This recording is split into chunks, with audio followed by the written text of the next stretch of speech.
I give myself away so you Hallelujah. can use me. Hallelujah. Give myself away. Ovinyo megado gbenamilo. Nti papa ne na hiplemi gapopo yame. Give myself Kekeye yebu wemi gaje. so you Ne maupa munbebelata. can. Come on, let it. Hallelujah. I give myself. Oh, I give myself away. Here I am to worship you, Father. Myself I give myself away so you so you can use me. Me chodo krinye na banana temaza mapeto. Yenye atam sikenye klo mie kane miape apeto Yesu Kristo la. generation embrace this. Novinye Come on, tell me. se haela eyata enyenye si enye no terenkuo mega popo yame o apeto wo sikenye nya agbe nyeke o sikepe asimenye agbelela o apeto to we menyela be makpo o nu sikenye o lolonu ke edefiato menye. Hallelujah. Me chodo kuye now. Hallelujah. Praise the Lord. I give myself away to the Lord so you can use me. No vinya poto mi chomia de kuena banare na zamiela. Iye to yomire. Iye tasikemi tonela. Bima ga topo magbedo mo o. Ego baby chomia de ko to nebli bobana. Ne wa zamila. Oh papa kwenola. Eyata konyeji na konye agbe nenyeto abale sike ma tonye agbe atowo bo sambagbe nawo benanye ni ya trokuko katala plenye plao alokwe nyolo katala becho katadere asiome apetonye. I give myself away, oh Lord, myself away, so you can use me. Hallelujah. We give ourselves away. Pour que bien bien de ton apôtre la Zamila. Nous nous sommes donnés au Seigneur. Corps et âme, afin qu'il puisse nous utiliser pour sa gloire. Car c'est lui qui nous a appelés. Et c'est lui qui nous a un de son esprit. Et nous a fortifiés par sa puissance. Afin que nous puissions devenir ses enfants et lui. Alléluia. Alléluia. Et yata matiba novigne. Bagado kumia jinosia. Alléluia. Oh. Yeto emi nyala novinya do la to yesi be to enye klipala. Ajogba alo atasi kene kalela. Naga atemotele mtio. Ela ba lo globe e katambe ya che pa gbene. Est-ce que yo la me katambe che pa gbene. E yata wa gbene no e pasime. Eye ne yebe sikere ke cho gbene. Eye da si do ko pa gbene pasime ya tabala. A boy from self do le wa gbeme. Hallelujah.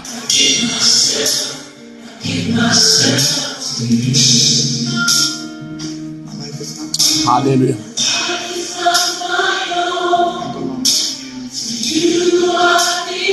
To you I belong. To we menyala. Na cho do kinya cho na no binya matiba na cho do kuna ri ho amawu. To na Yesu Kristo ka bo ya me.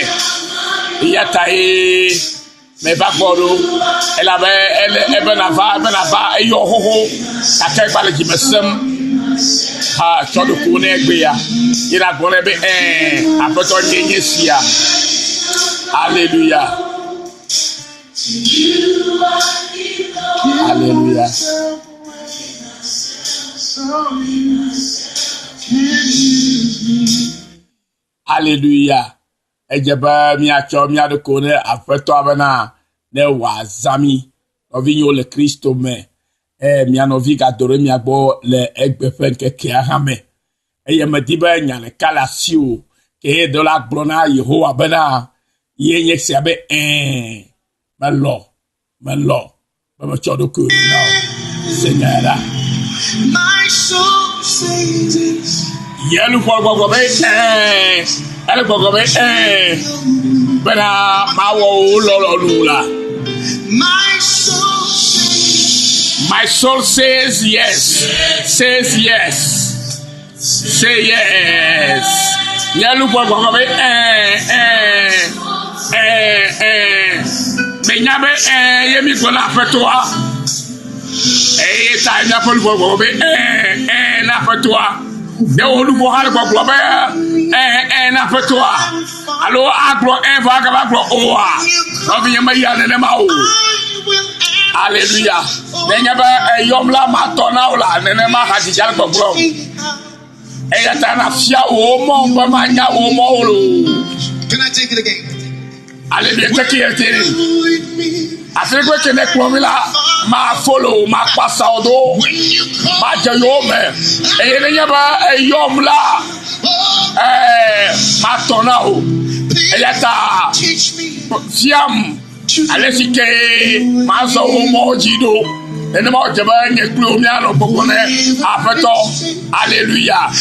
E do dinamba e gara toje egbe ya ba mi aga se enyanyo ya o bena mau sike yonye klula na no miazam de dodo no abesko jene le Yesu fon come ovi yo le Kristo me mi amesio katanye mau fe amu ple mau fe subola o ple mi amesio kata ko Kristo gisela ya ogbe mi awo melentiva va fe gbedona ka popo ya me ne makamele de na amesio kata ha me ko va Kristo agbo hadola mele do Kristo pontiva fa pe egbena o ka popo ya meda one ko Kristo pontiva fa lo fe apo me na kero fe chi o me na wo dolo fe agbezame na o fe totore Kristo nti blibo ma u se katato awo dosiale mi pa gbeme abesike nwa kekezal de dokwa ma u le doji o le yefe nukuru do wo alebe amesiame si o mere poto e topo no la ona trova e ya magbo le Yesu fon come. Hallelujah. Egbe me diba mi aide enu sosoro me hey le vevere ne nyekliu na mi a Kristo to kata ne amegbeto fu mi o kata alebena mi anya mi ape position alo mi ape no fe le Kristo me le nyatefe me nyatefe wo nyebena nenyebe miato alo miano alo miape monsieur bomi wona dole alo afisio mi dina miape gbesia gbefe nunyolambo alo gbesia fa bolo la mi wa mi ti abubu tefomao mi gbabe ne ma nu do la yema mi gbabe ne bia foto gblonya ne bia pe ameka ogblonya ne mi gbabe ne ma yema mi gbabe ya ola ela mgbeto me jojo meke ke nde ya lo gafufu ya mesikele gbe ya semla mediba mia aiden sosoro me de kale kai mi atema sendo gome mi atema do acho achi de jile Kristo me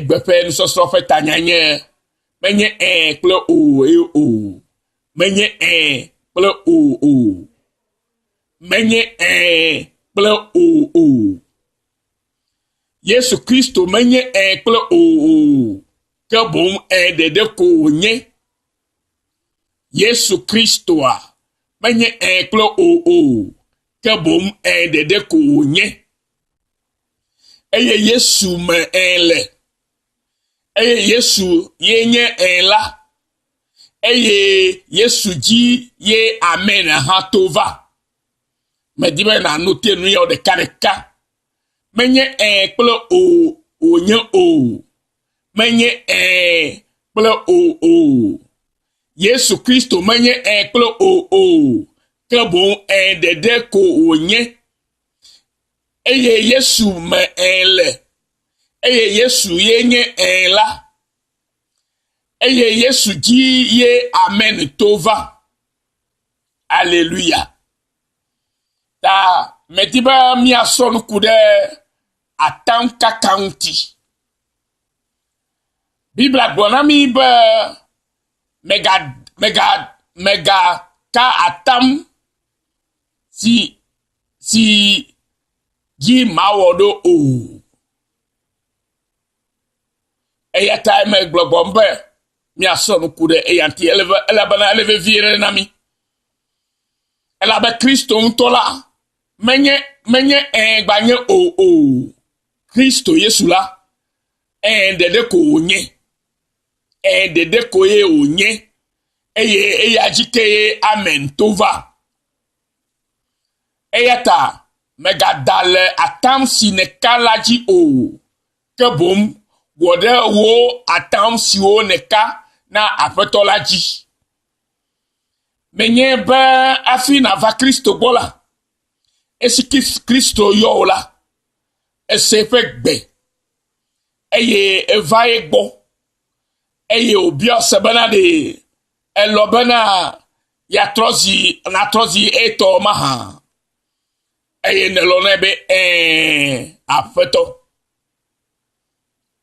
menye ba nelonebe afeto ela ya etia mi etia me etia o ke tia o la evagbo eye eterunti eye obia bia sia o bana de ke yo de elobena ya introzi etoma ha eye elobena afeto meka atamba matrozi to eye to ko manyeda eye wore kako manu agbena eye wore kako e makuna. Alléluia. Eye tamle bia sia wono bari de ega potole wo atankaka sikene kana foto Yesu Kristo jide egale atankaka me tutututua bia wonyalo ne unto atema dontina dokuwa me karijibe aje maunu unto eye Yehowa antola akpede untio bena na jesi atansi kene ka na eya macho gome jeji ameke eya ta mi le gbaglombe na mega da le atansi ne ka laji o mega da le atansi ne ka laji o kebom wode wo atam si o ne kana afeto laji. Alléluia. Ela bena afeto me yomi bana mi aglobe mi atroyi eye mi aga trova o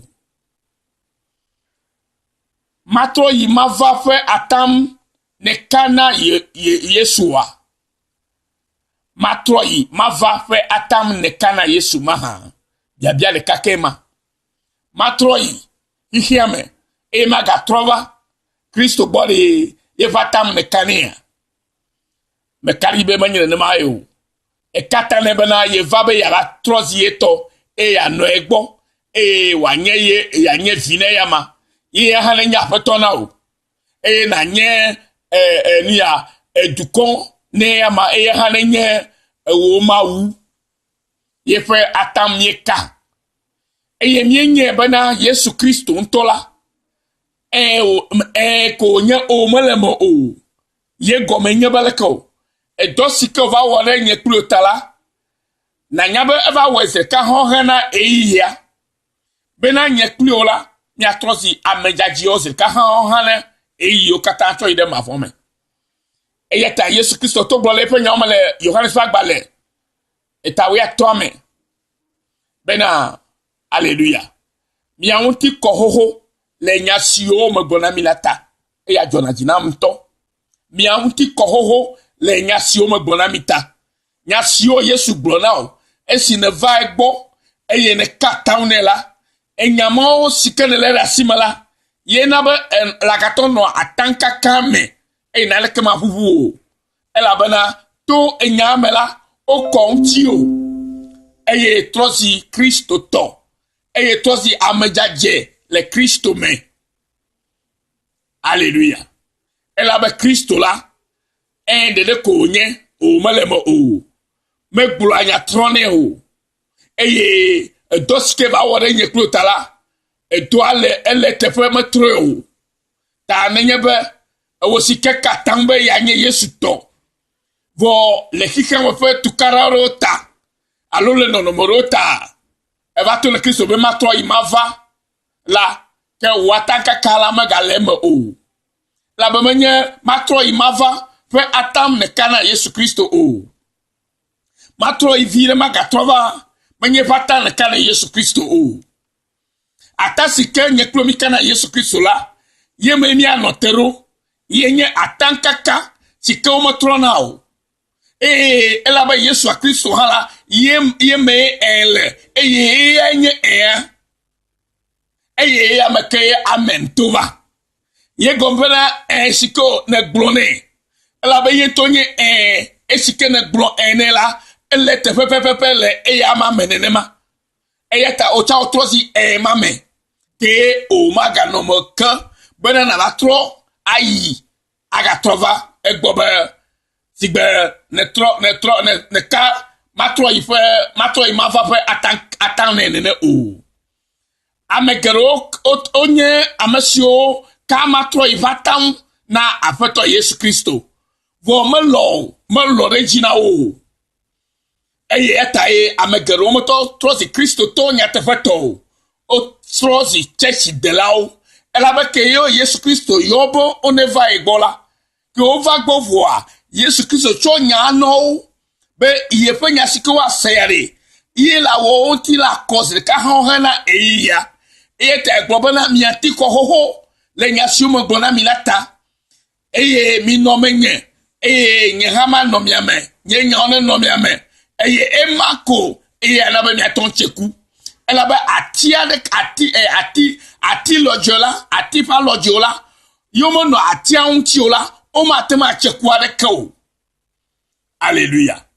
Que o chomi va tara tiantila o chomi taranti be mi achekue o cho va tara Kristo yo alo mau yo cho tara Kristo ti le pedosike wona nyeklota bena azomia no amame hane no mi ame alebena mi atema acheku sike jeba mi ache egbela Kristo to gede o si o mi le mi ko yomla ejefa bana mima wore atanka kajio atanka kama jima wo mawola egbla anu la menti gede eyeta bible agbona mi le Matthieu fo agbale me le Matthieu fo agbata matoku bibla tovo adreme que votre parole soit oui oui non non ce qu'on y ajoute vient du malin vient du malin, le diable.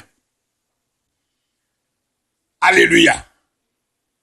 Bible agwabana pour ekola mina mi ape nanye o nous si mi aglo ou esia cho la cho vodi to lagbo Matthieu fa gbaleta ma to pour bla to voir adresse gonyama pour ekola mina mia fe nanye ekpo eye mia fe o nanye o nous si mia ga gboro wu esia la cho vodi to lagbo no vi yo mi se gomea nenye ba lore atam na feto Yesu Kristo bo o afeto menjesi nya doku nya ba nouveau la menye yake elom yon va de kuyobo eye glo onya na imo kwesebe yes ela ba we fa la kure tanye yes eye menye ba wo kwechofe nouveau ida echiefe yes ela ba eku la etefe nya ba makwagbe yes eye echonye agbe pocho agbe didi yes eye mi lo na enya yo kata jivo que nous qu'elle va n'a globe au azo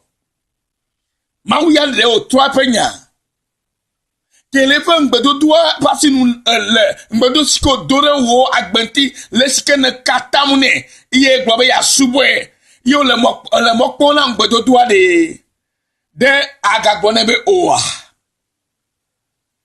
amasika mesika le Kristo mala edu la nya eya banale ke oglona Yesu be yes la yes ajiko na notero no matter what alekeke nu ga le to trom la haji no hala me le to tro gbe po gbelo elabo oko untio be na nye koketo le Kristo me elabo wa mejaje be na nya mejaje le Kristo me le sikene glone cho gomejia ye na be po voila e kula untio eyo cho into yina ba Yesu Kristo va kure wo ya ta agbekwe abale skeme glele nyanya ro mo choene Yesu Kristo aton agbelobo e fa lo fa kakabe ye ba to ya fonu bo boyi ya ke va mo na agbene ne mo e la ba nya ba mi o ya la agbekwe nouveau sikele mi amala anabe mi akukaba anabe mi agblekaba e ya ta Yesu Kristo vala e va to mi fe agbekwe ke mi akula cho wo agbelobo na mi e yo cho mi fe agbekwe hejo fena agbe didimia oya ple agbe mavo e afi si ona kon va le pe gbetutu la e je mi anotre mi pe si kemi glone le mi pa te kakamala me siamo do la notre e mame ale benene de pe gale chochon hala ma ga tropo me gbedomo o abeske lot so tropo gbedomo yo trosi eje ko na o e la ba foto mi de mi an komi jo e mi ayi kakia le kesino nusio le megbedomo le megbedomo le tabo bulokita alo nusio o poba a ye ponu le jobine na mata e tropo megbedomo eye ye fa si ogola e ba trosi o eye ogbem nti egbe gerela Kristo to goro o le futo fe gamoje me jenenema ela be mauta moderne nyekpio bana momare kaji komiano to gbo le satan ba cho nu bubu de emiaji cho no nu si wala koku do nku gado e na gbo o nu ya onyolo ono vinya madiba na nyabele ye toke nye tore adodu ala nkogbele wo muaji le lusi me na le wo muaji mo maji ko na no e ne yeba e de ko gba de ko po satan atoji o ela ba ya enyo nu gbalo te ende kemal mo nu payo onye adodu ala nkogbele o ela ba ma odongbe esike lo katam ne be ya nyetola edongbe to herela gbowuti eye la vamono ne yeba eno trengbe do ama na be lengbe do ma dasi na be la tanke kam dasi la avamono abelesike odongbe na onene le Yesu fon come eye tamel gbogbo no bana ejefa bana mi anya ma ofo nyaya bana mi afa puekola mi na mi afa na nye o na nye o nusi mi aga gbowu esiala cho voli to lagbo ke ne yebe nde cho voli to gbo le more ke le yebe la voli to anyema ta me ga gbowu wa peke o ke gbo na foto Yesu Kristo la no agbede en pepe eye Yesu Kristo fe ke onyala ana be fe nu ona si onye la avamele wa agbeme avamele nye pro fa agbeme ela be mi mega tro miele eya mame mi trozi eto eye mi yoba foto me globe me do matro ima fa fe atam me ka atam sikenya matro ima fa fe atam na apoto Yesu Kristo e katane bela me va be ma no plio me va matro zito budo ela be ye metro me dibe ma na tro bugo gaji ya keji yola e tro gbaji na edokui bela nye vine cho ma voreme cho de ma voreme e ta no vinye me dibe na senu ya gome gbe ya bena leve vie bena sikene bona fotola e je bena le me da si ne ga pobe ndegale bale akpa eji bale le nkleto no kwa ne na ngobe sikene bona foto le me da si ne wo amenya jenyenya ne debli bola foto Yesu me ne wo kokonye ne debli bola foto Yesu Kristo me ne wo agbe popo ne debli bola Yesu Kristo me na wo haya kokona deblibo le Yesu Kristo me na wo tifa kokona deblibo le Yesu Kristo me na wo agbedi na deblibo le Yesu Kristo me na wo yayo na deblibo le Yesu Kristo me mi aglo hallelujah alekeke nu la ga no totrom alekeke ficham le musem hara o yala le medasi la be egble na apeto siko ya be ya me ke amen la ye go be sikene gbola ava me ye na glo be amen eva me nai hallelujah hallelujah eva me tai o glo be amen do eva me ne ma leke ogblelo a leke dongbialo la ye me yo avale ela be ye panyala nyenya matro sike ba tro zintila nya ke metro tro zintila ne ma wa no le wa gbomo be na nya si ogbono na le me da si eye skene glo ya tankaka ra jogbede de be na ya subo ya mala ya le kako ya subo la no tere me ne ma na subo le nya te fo gbogbo me na kola be yefa aye akenye gbanye amende be ma wo musika yo dongbe na obe ya ono ma ha ela we no godo ma dafu la be ma wo ya nye me nya megbeto be na dalakpa o me nya megbeto bi be na tro efa nya o ebe la enye ho ya ira yo chobe o so ira o ya ta fi podere kama ga di nti wo o ira obe na no agbe ina subo mawu ya ta ekupata macho le Yesu fon come bena we anu agbe asubo mawo na nya tefe me ela be kene glola ye me ko ne le rasi ela be sikene glola ya me ko ne la gbe nom le magade mo bena ya de mo na futo bena na eba de susububu ke acho futo la gbo ela be ne gbo ge gbo le ba gbo no o kolola kana ya be yo katala ocho futo la gbo matemade enye klojio eyata malen kudo nu ji anu ya jino igbea na nya bena nu si okatamala ya be na nye o kemi gbebe abusa maga subo abusa wo maga nye nuwo lo kokola maga nye ko maga do ngbesiko doa ne matrova ba atamna Yesu mo lo abono do ngbe mana yo matrova la me dama ji le Kristo mo ma egle na gbena me mayi matrova menza ameji le Kristo mo me va be ma no Kristo me me ma no da ye to e ma nyera ye me nya yo le da ye me nya jobo nyi o katale la ye me nya man vovo le la ye me nya kesino no katale ye me nya agbe ple agbe manyinu me do manyinu katale ple agbe mavo si kefa ngbe o do na nyekli o le Yesu fon come eyata Yakobo fa agbale hagbele bi bana gawula no vinyo o mi gatanu o era nye ple anyigba lo jifo alo nububu adeke o mi ape na nye eye mi ape o na nye o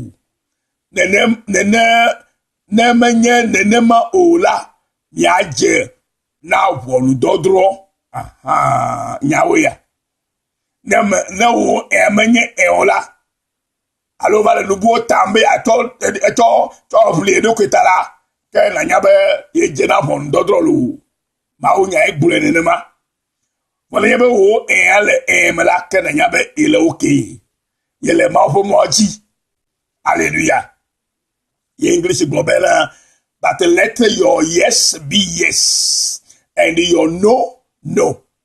For whatever is more than this is from the evil one. Naba wo enyao nenye elu no vie. We da jogbe ya subo ma okuri. Subo ma o le nya tefekle gbogbo me. Na chodo ku na blibo. Ne megasa do ku na utodo ku kawo. Da si ya ne zao. Le wonu no katame. Ela be da jogbe katambe ya toku etrozu. Amesike to trozu la.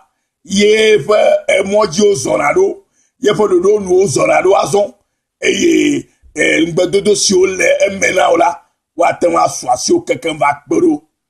That's why English say above all my brothers and sisters do not swear not by heaven or by earth or by anything else. All you needed to say is a simple yes or no. Otherwise, you will be condemned. You will be condemned. Hallelujah. Nemanya no ala drop onu. Wo nu sike je na block simple ko yebana yes. Oh, allo no. Mi block yes na Yesu Kristo. Eta mi block no na hikiamuru. Eta Bible bola bela bile hikiamu vola menye hikiamu to. Yesu to mi tozu. Ta ne block no. O ko na hikiamala. Mais la trova aglo yes na ko. Eta mi block bela ma toyi agava. Menye ma toyi ma va pe atam ne kala Yesu o. Me va be mananye. Me va ma tozi to kon. Ikarika e fata ne kane. Eta me gala be ma toyi ma va pe atan pe gbogbo la gereme o. Ba demona gbogbo ma o. E amaro eta amaro gero gramana. A ma uto me nyoto nye. Ne mo wonu vocha. Ne me ga tova gota a cho ekem. A o menye nwa ne ma o yi na mu. Menye ne ma o yi na o. Yesu Kristo toke mi se ka hon hana e yokata. Ta maskele Kristo mala e po unse ye. E obe nka obe ma nka baga bijo. Nuvo maga bijo ka o ya nuvo ji. Ala bana atang fa musekele e kala Yesu Kristo la yele musse domo bana maga wo nuvo maga wo nugbeglo ke ma wo musia yele mo. Ala bana magale dokosio ele Yesu me. Eyata Yesu benemi no amenye nye ya ho no amela be bia lusi kemiti to fofola go awe na mi godo le Yesu fan come ma ofo nya Yesu na wegbia ma ona yiro bene se gome ekpere mtio ekpo nusike ejewe na poleme nenye manye atansi mikala manye matro imava pe atami ka o ke bo mi katale Yesu bana yetoko mi anya igadale atamsi neka laji o ke bon wo de o attention neka na apeto laji wo de o attention neka na apeto laji e attention mi kala apeto la yenye amen epo o evo no vi o ke gatonya siorida o Yesu yo maulolo o iram avoyidura le Kristo me to true forgiveness mission le Australia nyingbaji ma one no kuli wegua ne ga yiro gede le nyanyi sese ya ome akpe ne abia ga seke gede wula na ide YouTube me ina ngobe Yesu nyo oyira ma ololo apon avwajidula akpo New York kata la fima ma one no kuli osia ne ya yira sio kata le nye ma pon gbedodo de nye pro va gbanula ne kpo mo vavanami la ma we mo do angbe daji gbede o la ba ya meke yes ai meke amen ale ye woni vana mename agbe soasio le Yesu me ovo soasio le Yesu me unti va soasio le Yesu me edoyo soasio le Yesu me enu kata soasio le Yesu me do wonti ye mega troy de megbedomo ke va gbokwa ye toko nyeri karka la bana tovo mejiamo torikai jiame torika yenye apeto Yesu a ye tomi bubugaji azona mitrosi etoblibo na gbeneda ne ya ilo si onye tola le bia tola la sumia katasi ni na choka fukafu ana ma o le jibobo le Yesu for come kama ba ega izade nuko le yo nu mo fun ejijona yo ojime association no o nuka o ta ogo me le hajiji na togolo nu me esiai ne na lo poti na lo kafu mauda la ba o to mo nyodona mi yo vamianu ewo nu na opoyi nu la ba na opoyi esi o nu sese na ogbahala don de unti awe wa dego la ba to agom si amoji o ni agbeto ji kwa aiji awunu kafukafu acho na yamara the Kristo Yesu ko bye bye.